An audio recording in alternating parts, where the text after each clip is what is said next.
దూత media, power of news. ఈరోజు మనం ఒడిశాలోని పవిత్ర తీర్థక్షేత్రం చార్ ధాములలో ఒకటైన పూరీ జగన్నాథ ఆలయం గురించి, దాని గొప్ప చరిత్రను, అలాగే ప్రపంచ ప్రసిద్ధ జగన్నాథ రథయాత్ర విశేషాలను తెలుసుకుందాం. పూరీ జగన్నాథ ఆలయం 12వ శతాబ్దంలో తూర్పు గంగవంశ రాజు అనంతవర్మ చోడగంగదేవుని ఆదేశాలతో కళింగ శైలిలో నిర్మించారు. ఈ దేవాలయం 65 మీటర్ల ఎత్తుగా ఉంటుంది. ఈ ఆలయంలో అన్న బలభద్ర, చెల్లెలు సుభద్రలతో కలిసి శ్రీ జగన్నాథుడు కొలువై ఉన్నాడు. ఆలయానికి 2 గోడలు రక్షణగా ఉన్నాయి. బయటి గోడ పేరు మేఘనాద పచేరి, లోపల గోడ పేరు కుర్మబేధ. సింహద్వారం, అశ్వద్వారం, వ్యాఘ్రద్వారం, హస్తిద్వారం అనే 4 ద్వారాలు ఉన్నాయి. ఇక్కడి విగ్రహాలను వేప చెక్కతో తయారు చేస్తారు. 12 నుండి 19 సంవత్సరాలకు ఒకసారి నవకళేబర ఆచారంతో కొత్త విగ్రహాలను తయారు చేస్తారు. పురాణం ప్రకారం ఇంద్రద్యుమ్న రాజు దైవ సంకల్పంతో విశ్వకర్మ సహాయంతో ఈ విగ్రహాలను చెక్కించాడు. ఈ దేవాలయంలో జగన్నాథుడు అసంపూర్తిగా ఉంటాడు. అంటే చేతులు కాళ్ళు లేని దివ్య ఆకృతి ఉంటుంది.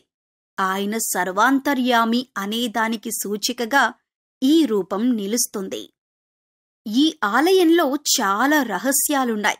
ఎంత ఎండలోనైనా, ఏ సమయంలోనైనా ఆలయ గోపురం నీడ ఎప్పుడూ కింద పడదు. గాలికి వ్యతిరేక దిశలో జెండా ఎగురుతుంది. అంటే గాలి తూర్పు నుండి పడమర వైపు వీస్తే జెండా మాత్రం పడమర నుంచి తూర్పు వైపు ఎగురుతుంది. సముద్రపు అలల శబ్దం ఆలయంలో వినిపించదు. ఇక్కడ వండే మహాప్రసాదం ఎన్ని లక్షల మందికైనా సరిపోతుంది. ఎప్పుడూ కొరత ఉండదు. ఆలయ గోపురాలపై నుంచి పక్షులు, విమానాలు ఎగరవు. ఇంకా ఇలాంటివి ఎన్నో రహస్యాలున్నాయి.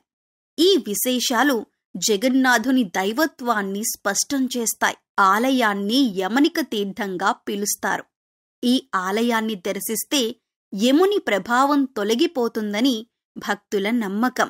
ఇక ఈ ఆలయానికి సంబంధించి చెప్పుకోవలసింది జగన్నాథ రథయాత్ర గురించి. ఈ రథయాత్ర ప్రపంచవ్యాప్తంగా ప్రసిద్ధి చెందింది.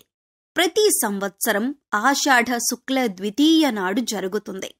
ఈ యాత్రలో జగన్నాథుడు, బలభద్ర, సుభద్రలు గుడించా ఆలయానికి, వారి మేనమామ ఇల్లుగా పరిగణించబడే స్థలానికి వెళ్తారు. స్కంద, బ్రహ్మ, పద్మ పురాణాలలో వర్ణించబడిన ఈ యాత్ర 12వ శతాబ్దం నుంచి నిర్వహించబడుతోంది. యాత్రలో 3 రథాలు ప్రధాన ఆకర్షణగా నిలుస్తాయి. జగన్నాథుని రథం పేరు నందిఘోష. ఈ రథం 45 అడుగుల ఎత్తు ఉంటుంది. దీనికి 16 చక్రాలుంటాయి. ఎరుపు, పసుపు రంగు వస్త్రంతో అలంకరిస్తారు. బలభద్రుని తలధ్వజ రథం 43 అడుగులు ఉంటుంది. ఈ రథానికి 14 చక్రాలుంటాయి. ఆకుపచ్చ, నీలం రంగు వస్త్రంతో అలంకరిస్తారు. సుభద్రాదేవి రథం పేరు దర్పదళన.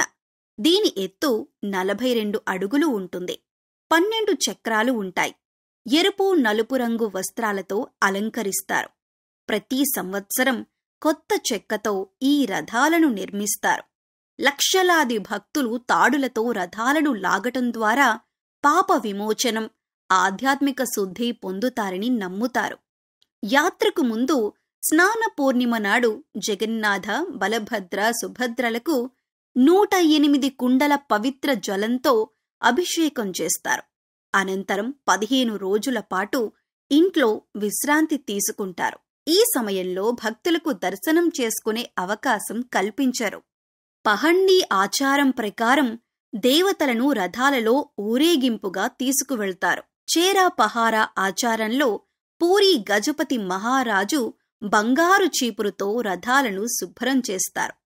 ఈ ఆచారం సమానత్వాన్ని సూచిస్తూ రాజు కూడా జగన్నాథుని సేవకుడేనని తెలియజేస్తుంది. ఆషాఢ శుక్ల పంచమి నాడు హేరా పంచమి జరుగుతుంది. ఇందులో లక్ష్మీదేవి గుడించా ఆలయానికి వెళ్లి జగన్నాథుణ్ణి తిరిగి ఆలయానికి రమ్మని బ్రతిమిలాడుతుంది. ఈ ఆచారం దంపతుల మధ్య భావోద్వేగ సన్నివేశంగా చూడటానికి చూడముచ్చటగా భక్తులను ఆకట్టుకుంటుంది.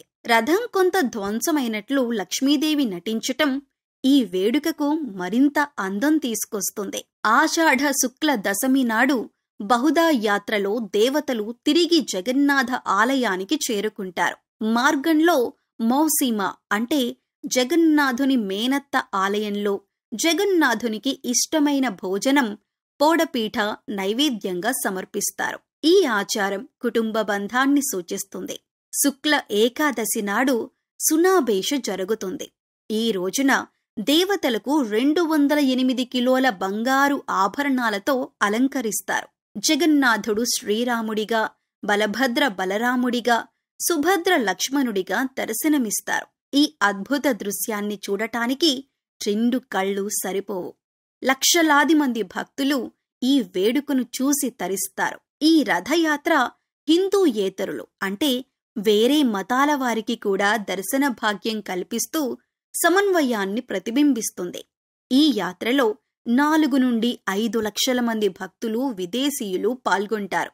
యాత్ర జగన్నాథుని మధుర ప్రయాణాన్ని, భక్తులతో దైవ సమాగమనాన్ని సూచిస్తుంది.